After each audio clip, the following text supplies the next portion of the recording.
자, 이제는 두 번째로 플래닝을 실제로 해보겠습니다.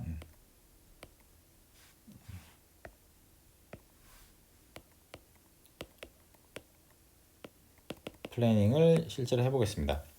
여기서 플래닝을 실제로 하기 전에 우리가 플래닝을 한 이유는 뭘까요?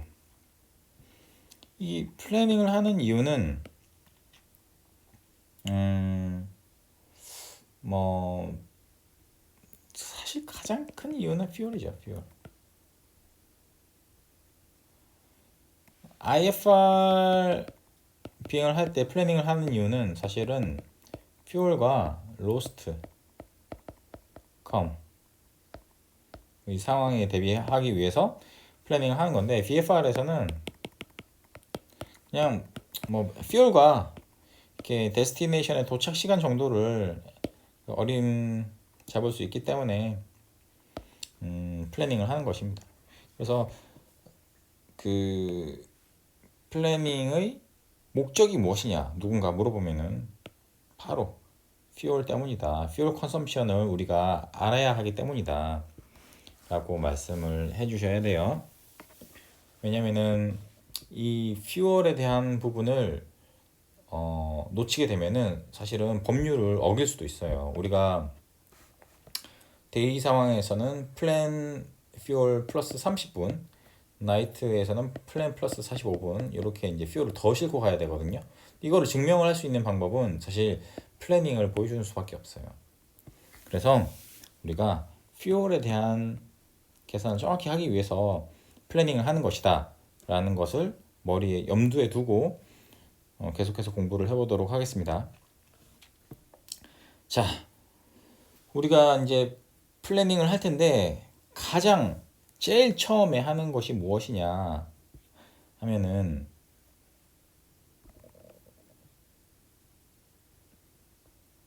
스카이 벡터에 들어가는 거죠. 이거 켜야 되는구나. 스카이 벡터에 들어가서 왜 안 움직여?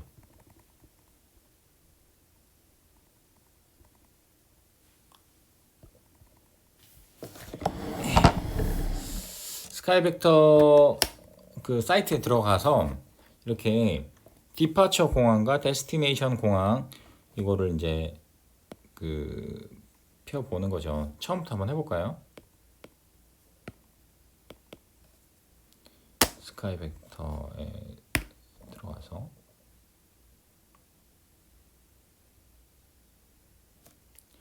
제가 미리 쳐놓은 게 있어요. 플라이 플랜을 누른 다음에 플라이 플랜을 누르면은 이렇게 창이 하나 뜨거든요. 왼쪽 위에 여기 왼쪽 위에 스카이 벡터라고 써 있는 글씨 바로 아래에 플라이 플랜이라고 이렇게 버튼이 있죠. 그걸 누르면 이렇게 떠요. 왼쪽에 있는 빈칸 고 이렇게 있는 거는 공항 혹은 뭐 웨이포인트에 이름을 친 다음에 고 하면은 그쪽으로 바로 옮겨지는 기능이고요. 플라이 플랜은 이런 식으로 되어 있습니다. 플랜을 우리가 짤 때 처음에 디파처 공항은 재민이가 있는 치노 공항 썼고요. 데스티네이션은 제가 공부했던 디아밸리 넣었습니다. 그래서 이런 식으로 일직선 하나가 그어지게 됩니다. 이게 사실 플라이 플래닝 실제 플래닝의 가장 첫 번째 단계예요. 꽤 머네. 278 노티컬 마일. 그런데 우리가 VFR 플라이 플래닝을 할 때 꼭 직선이면 좋겠지만은 좀 다르게 갈 수도 있어요. 왜냐면 예를 들어서 여기에 있는 런웨이가 런웨이 3 런웨이 8과 런웨이 26 이렇게 있는 것 같은데 치노공항 제가 가보지는 않았어요. 근데 만약에 치노공항을 예를 들어서 런웨이 8으로 뜬다고 하면은 실제로 이 직선으로 갈 수가 있겠죠, 그렇죠? 근데 런웨이 26로 뜨게 된다고 하면은 반대 방향으로 서쪽 방향으로 뜰 거 아닙니까? 그럴 경우에는 이 플랜을 조금 바꿔줄 필요가 있어요. 그래서 어떤 식으로 바꿀 수 있느냐 한번 보겠습니다. 자,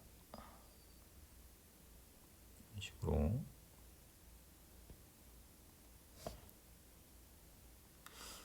됐는데 이게 어떻게 하더라? 이 마젠타 선을 제 마음대로 이렇게 바꿀 수가 있거든요. 잠깐만요. 됐다. 이런 식으로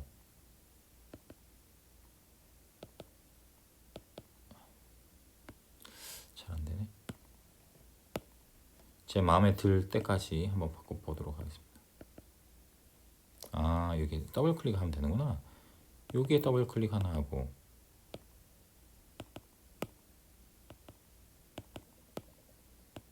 이게 제가 지금 하려고 하는 게 업윈드, 다운윈드, 업윈드, 크로스윈드, 다운윈드를 그리려고 하는 거거든요. 이게 컴퓨터에서 하면은 확실히 마우스로 하면 조금 더 편리하게 하실 수 있어요.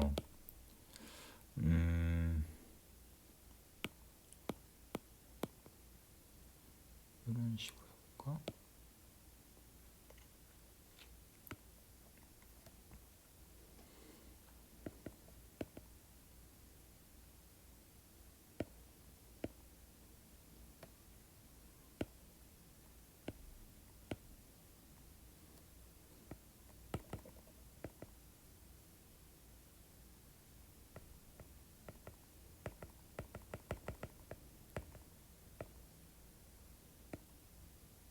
제가 일부 이 정도까지만 한번 돌려볼게요. 이런 식으로 정확한 다운윈드는 아니지만은 업윈드, 크로스윈드, 다운윈드는 아니지만은 원래의 계획보다 이렇게 하면은 조금 더 거리가 길어졌겠죠. 그리고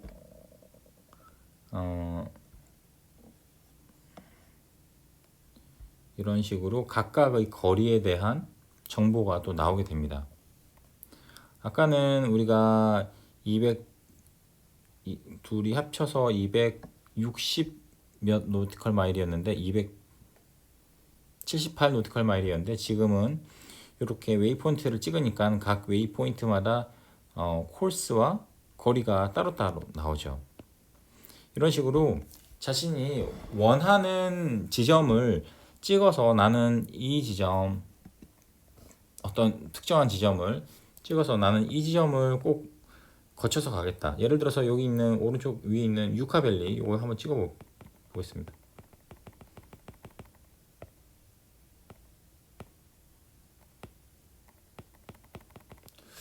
어떻게 하는지 모르겠네. 아이패드에서는 잘 안 되기 때문에 이 기능은 안 쓰는 걸로 할게요. 하여튼 이런 식으로 쓸 수가 있고, 뒤를 보면은 이게 중요한 게 아닙니다. 사실 이건 누구나 다 할 수 있는 거거든요. 이 뒤를 보면은 네블로그라는 여기 요 아래쪽에 박스 보이죠? 여기 플라이 플랜 상자의 오른쪽 아래 보면 네블로그라는 버튼이 있는데 이걸 클릭해 볼게요. 그러면 이런 식으로 이렇게 우리가 원하는 네블로그가 나와요. 하지만 우리가 실제로 진짜 원하는 것은 우리가 이것을 계산을 할 수가 있어야 되는 거죠. 그렇죠? 그래서 우리는 이제 이것을 계산하는 법을 배워보도록 하겠습니다. 그 전에 제가 꼭 말씀드려야 하는 게 있어요. 그 전에 제가 꼭 말씀드려야 하는 부분은 어떤 부분이냐면은 이 부분입니다.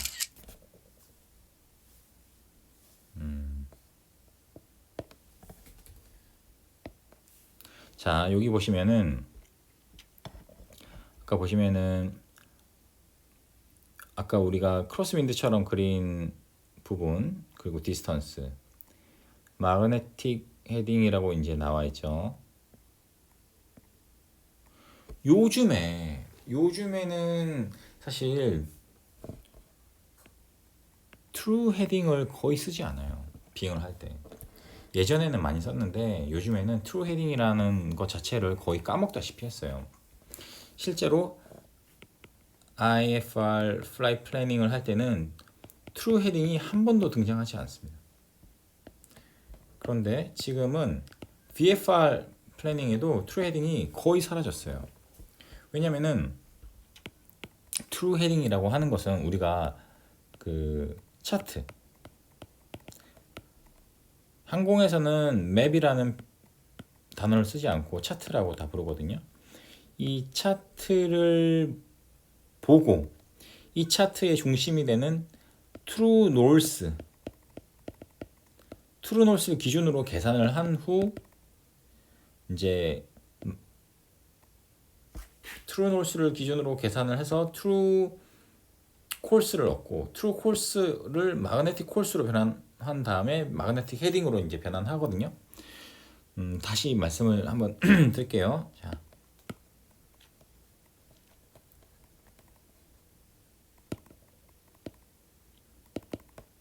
자, 우리가 좀 전에 본 차트에서 우리는 마그네틱 헤딩을 얻을 수 있었지만은 실제로는 우리가 차트를 보고 가장 먼저 얻을 수 있는 것은 여기 나와 있는 트랙 이겁니다. 이게 바로 트루 콜스예요. 트루 콜스. 트루라는 것은 마그네틱 노스가 아니라 트루 노스. 그러니까 지오그래픽 노스를 기준으로 저희가 코스를 계산을 한 거예요. 그렇죠? 그래서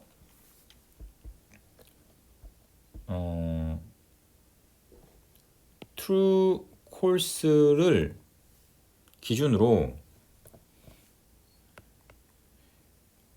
트루 헤딩을 기준으로 나온 윈드 값을 보정을 해줍니다. 윈드 코렉션을 해주는 거거든요. 그러면은 트루 헤딩이 나와요. 이 트루 헤딩에서 베리에이션 값을 빼주면은 얘가 마그네틱 헤딩이 나옵니다. 이게 우리가 앞으로 할 플라이 플래닝의 뭐랄까 방향이에요.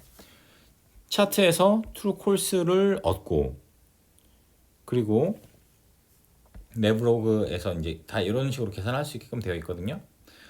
트루 콜스를 얻은 다음에 트루 노스를 기준으로 발급되어 있는 윈드 값을 우리가 이거를 이런 말은 사실 없지만은 트루 윈드라고 한번 말을 붙여볼게요. 이렇게 하면 좀 더 편할 것 같아요. 트루 콜스를 트루 윈드에 대해서 보정하면은 트루 헤딩이 나오고 트루 헤딩을 베리에이션을 적용하면은 마그네틱 헤딩이 나오는 겁니다. 쉽죠? 그런데 만약에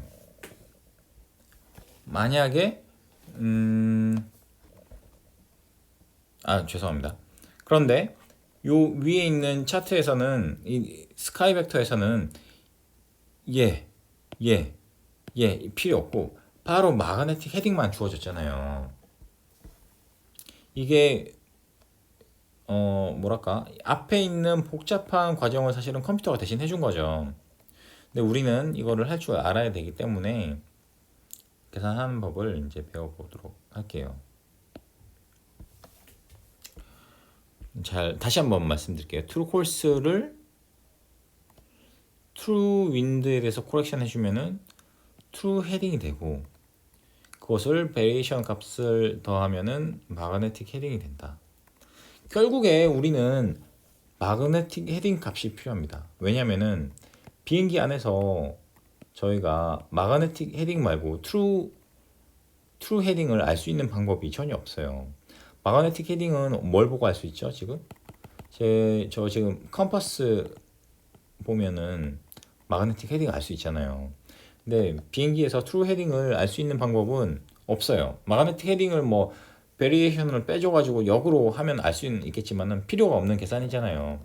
그러니까 비행에 있어서 모든 것은 결국에는 마그네틱 헤딩을 얻어야 돼요.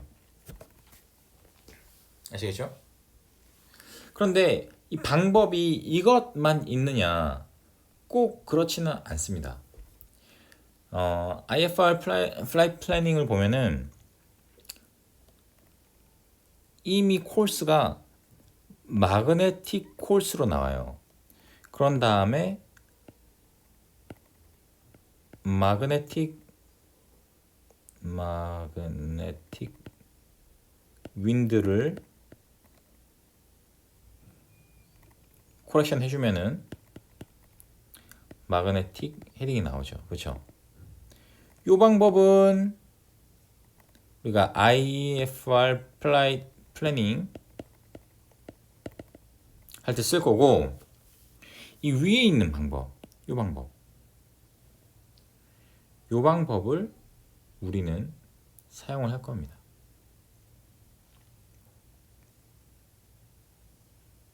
그러면 사실 여기서 보면은 마그네틱 콜스라는 게 위의 계산에는 없잖아요. 근데 마그네틱 콜스가 필요한 경우가 딱 한 군데 있어요. 어떤 거냐면은 이 루트에 이게 이제 뭐 동쪽이면 홀수, 뭐 서쪽이면 짝수, 뭐 이런 식으로 이제 고도를 정할 때 필요하거든요. 그때 빼고는 마그네틱 콜스가 쓰이지 않아요. 중요한 거는 우리가 이것을 앞으로 헷갈리지 말아야지 앞으로의 대화를 진행을 할 수가 있어요. 차트를 보고 트루 콜스를 얻고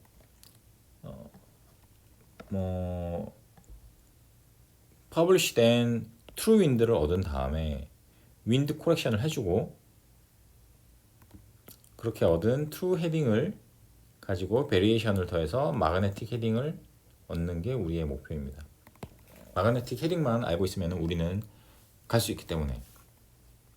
IFR 같은 경우에는 이 마그네틱 헤딩을 얻는 방법이 약간 다르죠. 마그네틱 헤딩은 마그네틱 콜스에다가 마그네틱 윈드에 대한 코렉션 해주면 돼요. 이 트루 윈드랑 마그네틱 윈드랑은 다르죠. 그렇죠? 요거에 대한 개념만 흔들리지 않는다면은 이 플라이트 플래닝이 특히나 내블로그 작성하는 게 너무나 쉬워요. 이게 흔들리게 되면은 내블로그를 사실은 제대로 작성할 수가 없어요. 이게 사실 가장 핵심입니다. 제일 쉽지만은 가장 어려운 부분이라고도 할 수가 있는 이 부분 잘 머릿속에 인지를 하고 저희가 넘어갈 수 있도록 해야 됩니다.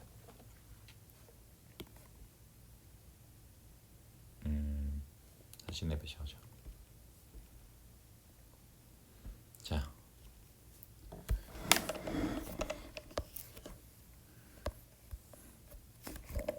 그래서 어디까지 했냐면은 플래닝이 있고, 플래닝을 하는 목적은 퓨얼이다. 그리고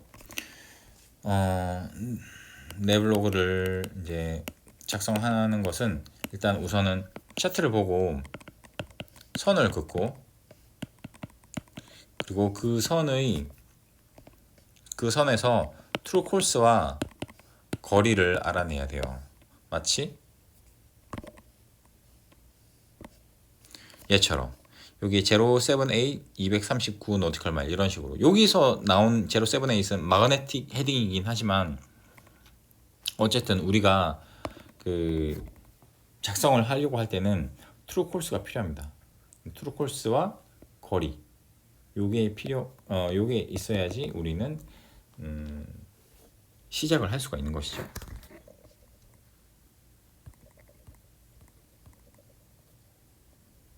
그렇죠? 그런 다음에 실제로 저희가 한번 채워볼게요. 우리 이제 같이 채워보는 시간을 가지도록 합시다. 제가 최대한 간단하게 플랜 짜기 위해서 아까처럼 직선으로 짜려고 합니다.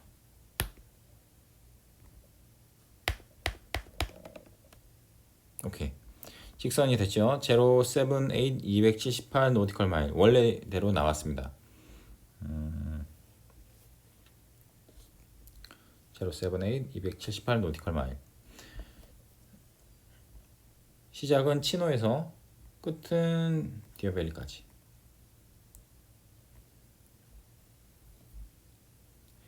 자, 여기서 이제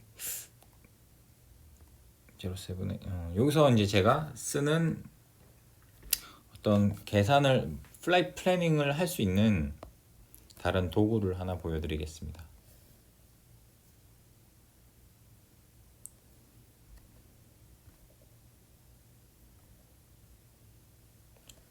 사진.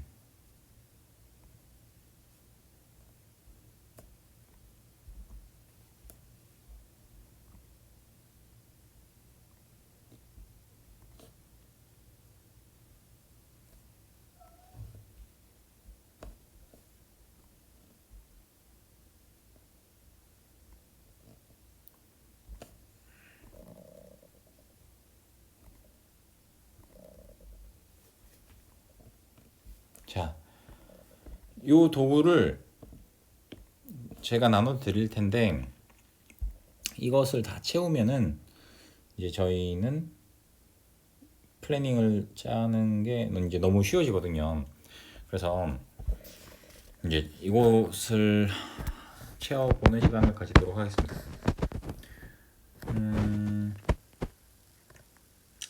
디파처의 엘리베이션은 신호의 엘리베이션은 얼마냐?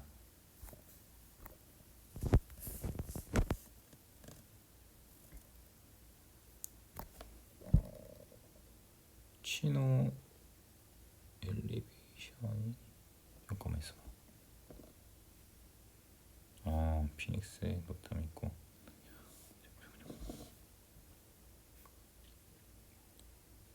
신호가 엘리베이션이 50지 650인가? 그런 것 같아요. 모르면 뭐 찾아보면 되죠. 여기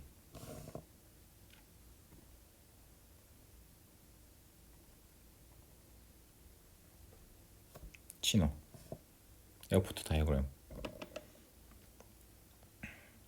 엘리베이션이 뭐 636 뭐 이 정도 되네요. 계산하기 복잡하니까는 600이라고 하겠습니다.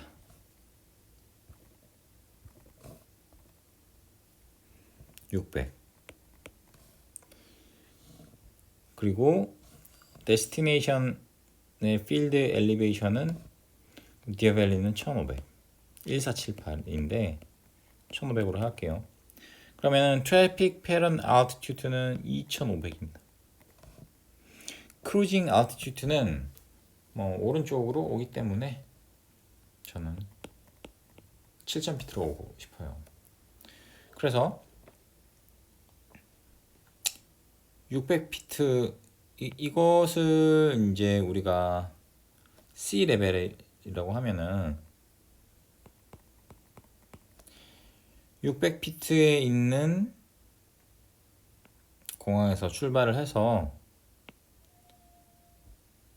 7000피트까지 올라가서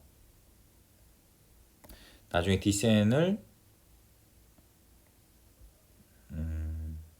여기까지 2500피트 여기는 7000 여기는 600 2500피트까지 하는 거예요. 왜 2500피트까지 하느냐 1500피트가 아니라 우리는 도착을 했을 당시 디어밸리가 어떤 런웨이를 쓰는지 모르잖아요. 스트레이트인 할 수도 있고 그러면 좋고 반대쪽 런웨이를 쓴다고 하면은 패턴을 돌아야 될 거 아닌가요? 그래서 우리의 목적지는 사실은 패턴 알티튜드예요. 패턴 알티튜드. 이 패턴 알티튜드까지 오면은 우리는 우리의 목적을 다 이뤘다고 할 수 있어요. 자, 그러면은 이제 다음으로 넘어가 보겠습니다. 왜 안 적어? 이게 다구나. 자, 우리가 이제는 웨더를 알아야 돼요. 웨더를 사실은 이렇게 긴 플라이트 플래닝 같은 경우에는 단계 나눠서 구할 수 있으면 가장 좋아요. 그래서 저는 신호 치노 공항의 날씨와 그리고 클라임의 날씨 그리고 크루즈 1, 크루즈 2 그리고 디어밸리의 날씨를 모두 얻도록 하겠습니다. 치노 공항의 날씨는 이렇게 나와 있을 거고 클라임은 여기까지 그리고 크루즈는 이렇게 나누고요. 디센 할 때는 제 디어밸리 거를 쓸게요. 이런 식으로 한 개, 두 개, 세 개, 네 개, 5군데의 날씨를 구할 거예요. 그래서 로케이션은 KCNO, KDVT. 클라임 할 때는 우리 클라임 할 때는 보수적으로 보지 않습니까? 그렇죠? 클라임 할 때는 그 소칼 지역의 3분의 2, 그러니까 600에서 7000을 빼면은 6400피트죠. 6400피트 곱하기 3분의 2 되는 지점이 얼마냐면은 이게 이제 3100 정도 되니까는 2100이니까 4500피트. 여기 4000 치노의 4500피트 되는 날씨를 구하고 그리고 크루즈 단계에서는 그 공항 이름 뭐지? 크루즈 단계에서는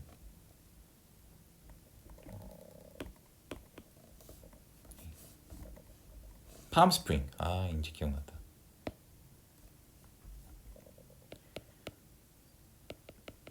팜스프링 거를 쓰고 크루즈 2번 단계 여기는 어디냐?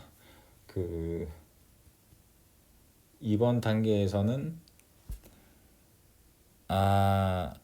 캘리포니아와 애리조나 경계에 있는 참 기억이 안 나요 진짜. 캘리와 경계 지역에 있는 블라이스. 너무 안 갔더니 블라이스의 7000피트를 쓰겠습니다.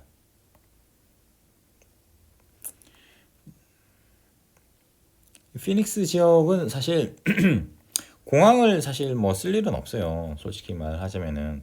근데 피닉스 지역의 반 정도 7000에서 2500으로 내려오니까 이 사이는 4500피트인데 이거를 둘로 나누면 2200피트. 그래서 얘도 4500피트를 구하면 될 것 같습니다. 4500피트. PHX의 4500피트 구할 수 있도록 할게요. 그리고 이 단계에서의 윈드를 다 구해놔야 돼요. 템퍼러처도 그리고 트루 코스. 이 트루 코스가 있으면은 얘네들을 기준으로 계산하기 때문에 얘네들은 다 트루 윈드거든요. 그래서 트루 헤딩을 구할 수가 있겠죠. 이렇게 넘어가고 자 다음 걸로